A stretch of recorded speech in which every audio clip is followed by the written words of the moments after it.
Arrancamos con otro episodio de Bibliotequeando. Como siempre, les habla su anfitrión Ricardo Lugo, @Bibliotequeando en las redes. Sigan compartiendo la cuenta, dando like, siguiendo, promoviendo el podcast 5 estrellas para seguir mejorando nuestro conocimiento y cultura a través de los libros. También se pueden suscribir al blog de Bibliotequeando, donde yo escribo distintos artículos sobre distintos temas de los libros que hacemos en el podcast y otros que no forman parte de esta lista. El link lo encuentran en la descripción de este podcast o en el link de las cuentas de las redes sociales. Hoy les traigo un libro excelente llamado Outlier, un libro de autoayuda, de psicología y de sociología. El término outlier es un término en inglés utilizado en la estadística, que básicamente significa algo fuera de serie, algo excepcional, algo muy por encima del promedio. Este libro fue escrito por Malcolm Gladwell, un escritor canadiense de la revista The New Yorker, que pasó décadas reportando sobre ciencias sociales. Y él se dio cuenta que había un error en lo que uno determina lo que es una persona talentosa. Se dio cuenta que habían estudios que demostraban que saben que la gente excepcional, la gente que está muy por encima del promedio, los mejores músicos, los mejores artistas, los más ricos, los mejores deportistas, en verdad no tienen tanto más talento natural que el promedio, sino que hay otros factores externos que los ayudan a llegar a ese nivel. Y nosotros como medios de comunicación y nosotros como personas ignoramos esos factores y nos enfocamos mucho en la historia de esa persona que lo logró por sí sola, cuando en verdad ese nunca es el caso. Entonces el autor nos trata de explicar este concepto de los factores externos y toda la influencia que tiene sobre los resultados individuales con el misterio de Rosetto. El misterio de Rosetto fue un problema social, una pregunta científica que por mucho tiempo no tuvo respuesta. El nombre viene de un pequeño pueblo en Italia llamado Rosetto. Como todos sabemos, hubo mucha inmigración italiana a finales del siglo XIX, principios del siglo XX. La Primera Guerra Mundial, la Segunda Guerra Mundial fueron periodos muy turbulentos y los italianos empezaron mucho a mudarse a toda Latinoamérica, a otras partes de Europa y por supuesto a Estados Unidos. Y este pequeño pueblo de Rosetto no fue la excepción, y los inmigrantes de ese pueblo fundaron un pueblo llamado Rosetto en Pensilvania, un estado en el noreste de Estados Unidos. En este pequeño pueblo, los doctores se dieron cuenta que aquí nadie se moría. Obviamente no eran inmortales, pero todo el mundo llegaba a la vejez. Nadie moría antes de los 55, antes de los 60 años. No habían problemas cardíacos, nadie tenía problemas de la tensión, nada pasaba. Todo el mundo básicamente moría de viejo. Los doctores y otras personas del mundo médico estaban curiosos qué es lo que está pasando aquí. Se preguntaron, debe ser que es algo en el área de Pensilvania, el bosque, la naturaleza, y no era así. Habían otros pueblos cercanos que sí tenían muchas personas con problemas cardíacos. Dijeron, ¿será que esta gente no bebe, no fuma? Y para nada, esta gente italiana sí tomaba muchísimo vino y fumaba casi todos los días. Se preguntaron, ¿será que comen diferente? ¿Será que es el aceite de oliva? Pero esta región en Pensilvania no tenía aceite de oliva. Usaban manteca de cerdo, que es peor para la salud. Entonces había esta incógnita de qué es lo que está pasando. La gente aquí no tiene problemas del corazón, no tiene problemas pulmonares, no tiene problemas de la atención, ni siquiera tiene problemas de suicidio ni de adicción. Algo muy atípico estaba sucediendo. Entonces, en medio de esta confusión de la vida tan sabrosa que se daban estos italianos, que podían beber, fumar y vivir tranquilos sin problema, los doctores dijeron, vamos a ir a este pueblo, vivamos con ellos, a ver qué es lo que nos damos cuenta, que es diferente comparado con el resto. Y la conclusión fue de que ellos tenían una comunidad muy unida, una comunidad que brindaba protección entre ellos. Los problemas sociales se discutían como comunidad, había una función de valores y un estilo de vida muy libre de estrés. Todas las personas se hablaban en el centro de la plaza, todo el mundo intercambiaba bienes, todo el mundo se conocía, y eso era la única diferencia entre el pueblo de Rosetto y los demás pueblos, que no vivían así. Entonces este libro utiliza este misterio de Rosetto para que uno entienda que el papel del éxito, la cultura del éxito, tiene mucha influencia externa, no solamente interna. This episode is brought to you by Progressive Insurance. Do you ever find yourself playing the budgeting game? Well, with the Name Your Price tool from Progressive, you can find options that fit your budget and potentially lower your bills. Try it at Progressive.com. Progressive Casualty Insurance Company and Affiliates. Price and coverage match limited by state law. Not available in all states. I'm Cindy Lauper. My psoriasis was all over, even on my scalp, which may mean 4 times the risk for psoriatic arthritis. But Cosentyx works on both. Cosentyx secukinumab is prescribed for adults with moderate to severe plaque psoriasis 300 milligram dose and adults with active psoriatic arthritis 150 milligram dose. Don't use if you're allergic to Cosentyx. Before starting, get checked for tuberculosis. An increased risk of infections and lowered ability to fight them may occur, like tuberculosis or other serious bacterial, fungal, or viral infections. Some are fatal. Tell your doctor if you have an infection or symptoms like fevers, sweats, chills, muscle aches, or cough, had a vaccine or plan to, or if inflammatory bowel disease symptoms develop or worsen. Serious allergic reactions and severe eczema-like skin reactions may occur. Learn more at Cosentyx.com or 1-844-COSENTYX. Ask your doctor about Cosentyx. Entonces el autor nos da su primer punto del libro, la primera evidencia de los efectos que no tenemos ningún tipo de control sobre, pero que influyen en nuestra habilidad para tener éxito en algún campo. Y esto se llama el efecto Mateo, en inglés el efecto Matthew. Y este escritor, siendo canadiense, nos cuenta la historia de las ligas menores que hay en Canadá de hockey. El hockey, por supuesto, es religión en Canadá. Y hay un torneo muy famoso entre jugadores de 16 años y 19 años. Básicamente los prospectos, los jóvenes, los chamos que van a ser los próximos profesionales. Y es un torneo nacional y todo el país para ver este torneo. Y él estaba en el torneo, de hecho, él y un psicólogo. Y la esposa del psicólogo se dio cuenta de que las fechas de nacimiento de cada jugador tenían algo muy en particular. Y el esposo le dice, bueno, claro, todos son muy jóvenes, tienen entre 16 y 19 años. Y la mujer le dice, no te fijas que todos nacieron en enero, febrero y marzo. Y sí, fue muy raro. Muchos de los jugadores habían nacido todos en enero, febrero y marzo, alrededor de un 50 al 55%. El psicólogo se puso a buscar data y se dio cuenta que esto era muy parecido en otros años, que no era coincidencia. Y después se metió en la NHL, que es la liga profesional de hockey en Estados Unidos, y vio que 40% de los jugadores habían nacido en estos 3 meses. Solamente 10% habían nacido en octubre, noviembre o diciembre. Esto es extremadamente raro. Y se puso a averiguar qué es lo que estaba pasando. Y resulta que lo que estaba pasando era que en Canadá, los jóvenes, cuando hablo de jóvenes estoy hablando de muchachos de 8, 9, 10, 11 años, cuando les toca entrar a academias, a los equipos, etc., el gobierno de Canadá los coloca por edades. Para determinar quién va en cada nivel, Canadá les pregunta a cada jugador, ¿cuál es tu edad el 1 de enero de este año? No cuántos años tienes ahorita, sino cuál era tu edad el 1 de enero de este año, en este caso el 2022. Y acorde a eso te ponemos en distintas categorías. Si tienes 10 años el 1 de enero de este año, juegas con los niños de 10 años, si tienes 12 con los niños de 12, etc. Entonces imagínense el ejemplo de un niño que nació el 7 de enero del 2010. Hoy en día tendría 12 años. Y este niño quiere jugar hockey. Cuando va para la academia y se va a inscribir, la pregunta es, ¿cuántos años tienes el 1 de enero de este año? Y él va a colocar 11 años, porque él todavía no cumplió los 12.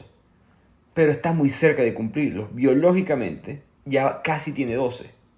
Entonces, ¿qué pasa? Que cuando los otros jugadores entran al mismo nivel que él, los que nacieron en noviembre, en diciembre, en septiembre, hay mucha diferencia biológica entre ambos, porque ese niño que nació en enero va a estar más alto, más ágil, más fuerte, su tiempo de reacción va a ser mejor y se va a ver como mejor prospecto, como mejor jugador que los demás, cuando en verdad quizás lo sea, pero la gran diferencia que ves en talento es porque este jugador está más avanzado biológicamente y los otros están un poco más atrás. Recordemos que estos niños son muy jóvenes. Hoy en día, para nosotros los mayores, no hay mucha diferencia entre alguien tener 30 años y 5 meses y 30 años y 11 meses.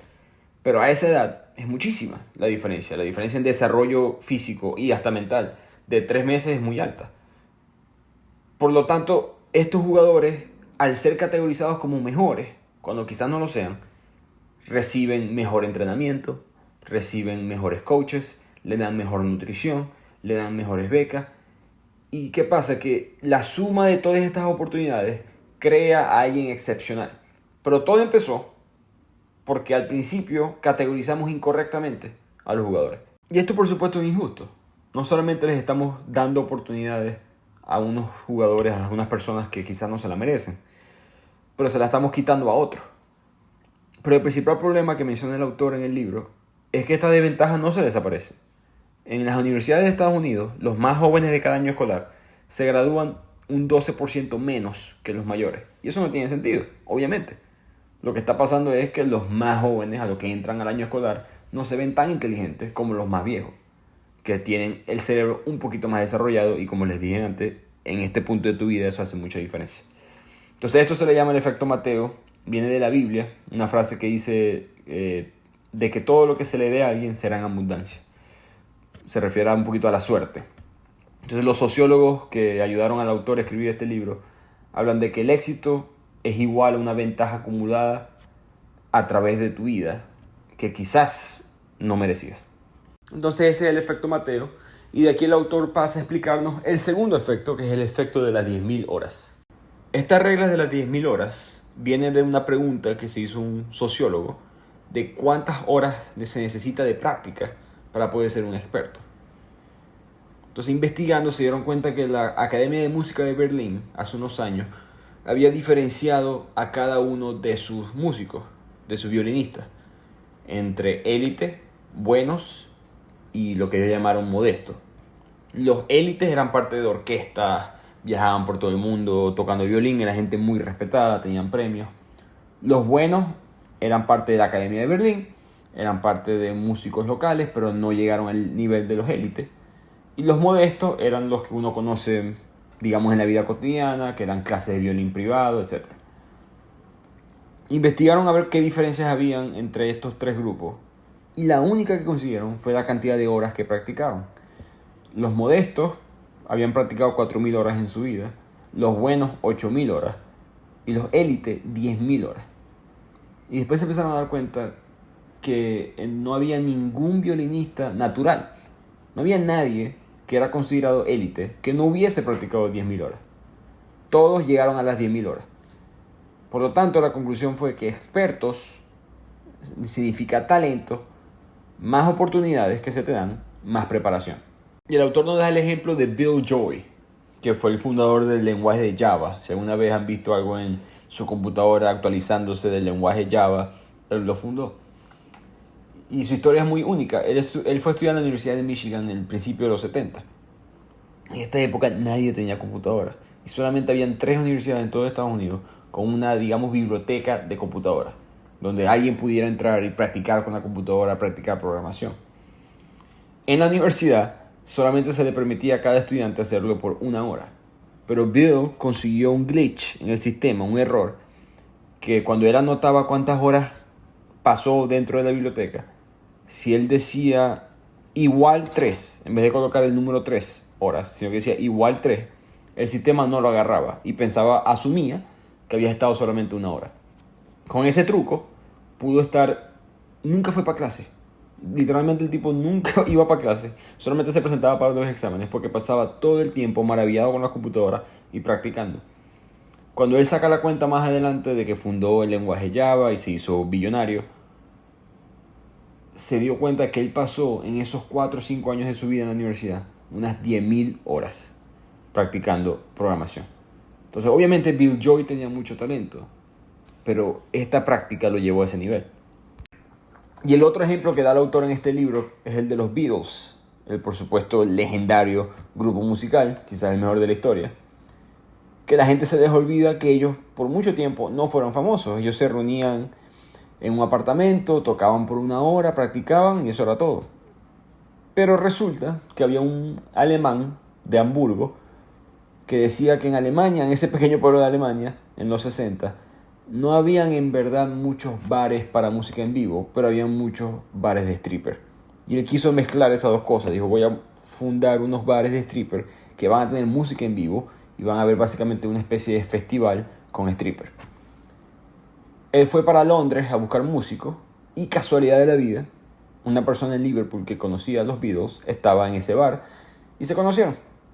Él les dijo, yo tengo unos chamos en Liverpool que tocan bien y te pudieran servir. Así es que los Beatles son contratados para ir a tocar en Hamburgo, en Alemania. Pero los Beatles todavía no son famosos, obviamente tienen talento, pero no son famosos, no han perfeccionado la música de ellos. Cuando llegan a Hamburgo, que ellos mismos dicen en el libro que fueron por decisión totalmente egoísta y de joven, apenas tenían 20, 21, 22 años, ellos querían ir obviamente a tocar en un bar que tuvieran mujeres desnudándose todo el tiempo. Entonces decidieron ir para Hamburgo, pero no subestimaron la cantidad de shows que iban a tener que hacer. Les tocó en año y medio hacer 1200 shows. Y cuando ellos volvieron de regreso a Liverpool y empezaron a tocar en Liverpool, la gente consideró su sonido totalmente diferente.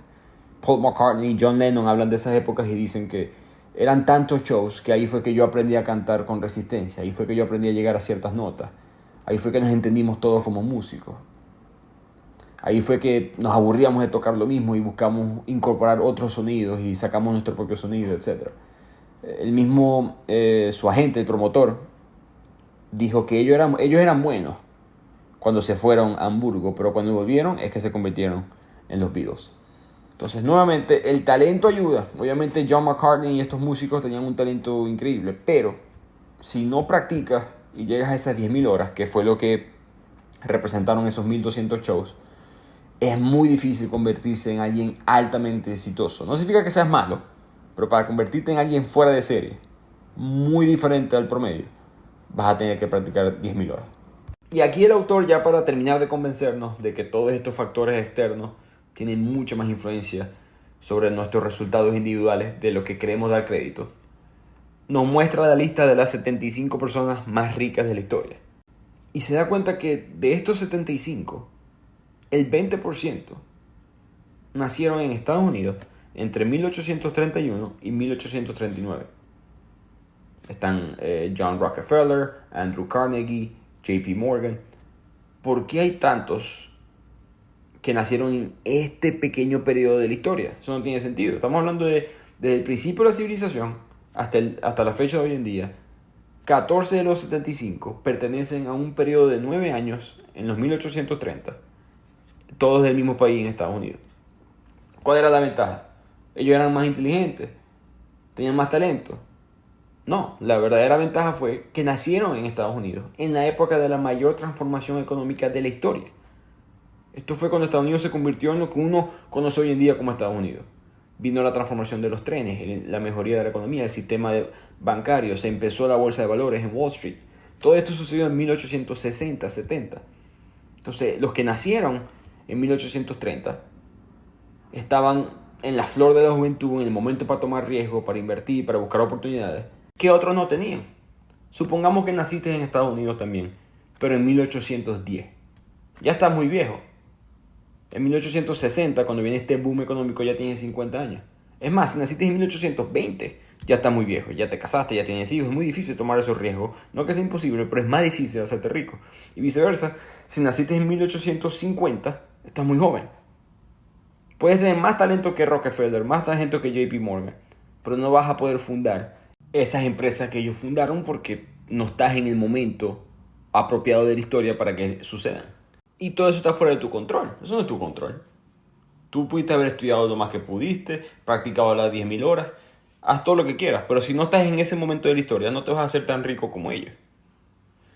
Otro ejemplo que él da es que hagamos lo mismo. No hagamos los ricos de la historia, hagamos los ricos de hoy en día.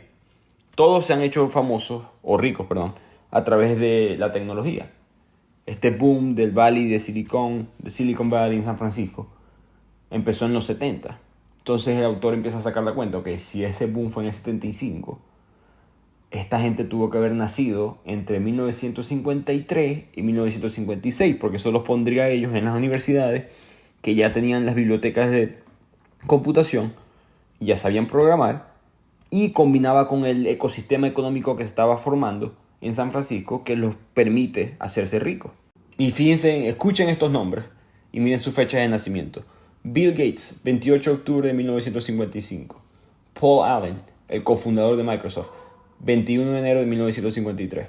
Steve Ballmer, el ejecutivo, presidente por mucho tiempo de Microsoft, 24 de marzo de 1956. Steve Jobs, por supuesto el fundador de Apple, 24 de febrero de 1955. Eric Schmidt, el CEO, cofundador de Google, 27 de abril de 1955. Bill Joy, del que hablamos antes, el genio de Java, 8 de noviembre de 1954.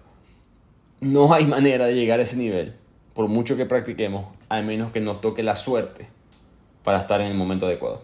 Y con eso llegamos al final del libro. Me pareció excelente. Creo que a mí, mucha gente se pone preocupada o se pone triste cuando escucha este libro porque se da cuenta de que hay muchas cosas fuera de tu control. Por eso pienso yo que es algo que debería de relajarte. Solamente enfócate por practicar, enfócate por ver en qué eres talentoso y hacerlo lo más posible. Y ya lo demás está fuera de tu control. Si te haces rico, si te conviertes en el mejor, en el peor, van a ser otros factores. Una de las recomendaciones que da el autor es que deberíamos de dividir los años escolares diferente a como lo hacemos hoy en día. No debería ser por año, debería ser por trimestre, por grupos de meses, para poder asegurarnos que el talento está más agrupado, más cercano. Porque entonces los niños, que son los más jóvenes de cada año escolar, van a tener una desventaja comparado con los demás. Así que espero que les haya gustado este libro. Repito, Outliers, en español lo llaman Fuera de Serie, de Malcolm Gladwell. Y espero verlos la próxima semana en otro episodio de Bibliotequeando.